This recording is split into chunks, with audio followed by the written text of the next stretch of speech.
Assam is in a deep state of mourning with the sudden death of its heartthrob, its musical icon, Zubin Garg. In Guwahati and rest of the state, people have kept voluntarily their business establishments closed. This is the way people have kept their shops closed so as to offer a tribute. On the roads, there are no public transports and people are mourning because somebody who has been very close to their heart, very close to the society, somebody who has always come forward to speak for the people, always been with the people when there has been any adversity, be it the floods or any other natural calamity, he would come forward to be with the people.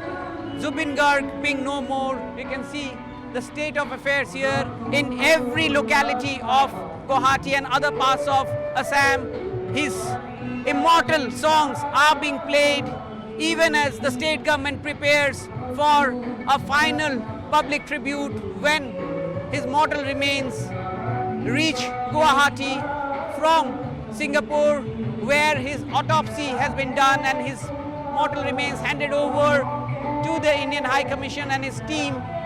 He was in Singapore to attend the Northeast Festival, where in a freak accident where he went out in a yacht with few people from Assam, and while trying to swim in the backwaters of the sea, he made a fatal accident and lost his life.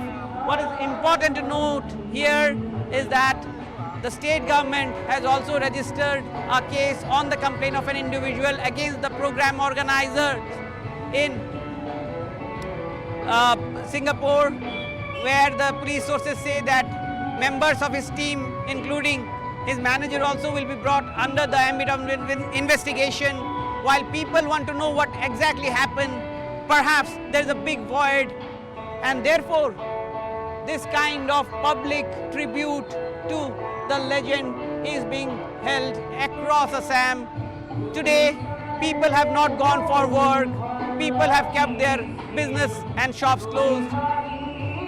People by themselves have decided that they are going to mourn this loss, which is perhaps unrepairable. In Guwahati with campus Sanjay Chakravarti, Ratnadeep Chaudhary for NDTV.